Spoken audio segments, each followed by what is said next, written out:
Alors dans nos prières, rappelons-nous de deux pays de l'Afrique de l'Ouest, la Côte d'Ivoire et le Bénin. La Côte d'Ivoire et le Bénin.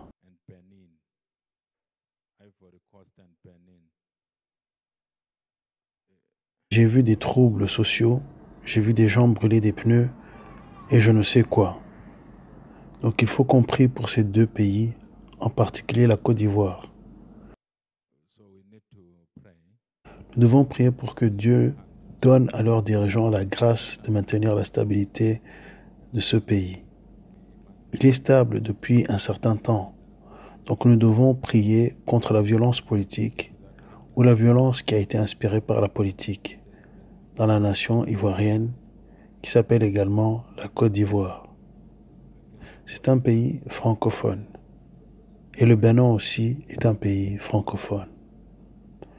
Pour le Bénin, j'ai vu deux hommes assis à une table et ils jouaient au bras de fer. Vous savez, cette lutte là où les gens se tiennent le bras, ils sont assis sur une chaise et ils posent leurs bras sur une table, puis ils faisaient le bras de fer.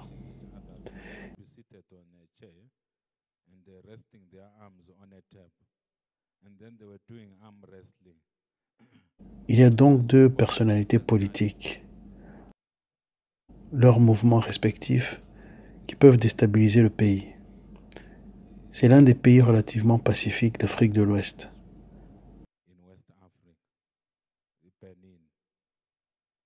Bénin. Dites Bénin. Et au Bénin là-bas, Dieu veut élever le niveau d'adoration parce que c'est un pays où il y a de très sérieuses forteresses du vaudouisme et de la sorcellerie. Il y a de très sérieuses forteresses de quoi? De vaudouisme et de sorcellerie. Des forteresses de vaudouisme et de la sorcellerie. Ainsi, le diable sait qu'il y a un réveil qui arrive au Bénin pour détruire des siècles de forteresses de sorcellerie et de vaudouisme.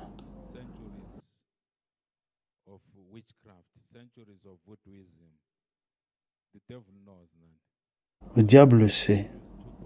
Alors il veut utiliser deux politiciens pour déstabiliser ce pays, de sorte que cela devienne un spectacle en parallèle. Même les chrétiens seront divisés, parce que les chrétiens de notre temps, ils sont plus politiquement actifs qu'ils le sont spirituellement. Les chrétiens de notre temps, ils sont plus actifs politiquement qu'ils ne le sont spirituellement. Parmi les disciples de Jésus-Christ, il y avait un Simon qui fut appelé Simon le Zélote.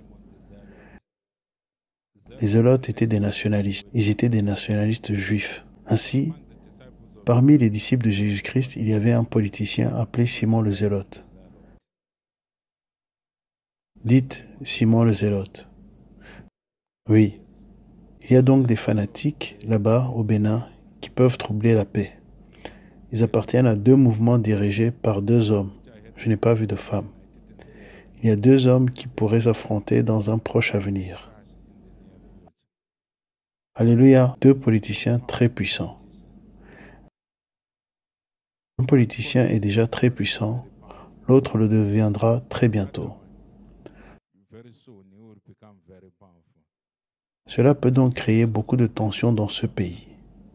Il pourrait perturber la paix et causer des troubles à un moment où l'Église chrétienne devait connaître un éveil spirituel.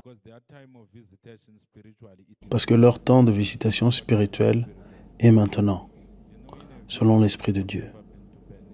Vous savez, dans une vision, je ne suis jamais allé au Bénin. J'ai vu une rivière couler juste au-dessus de tout le pays. Il n'y a pas de telle rivière. Il n'y a pas de pays qui soit une rivière.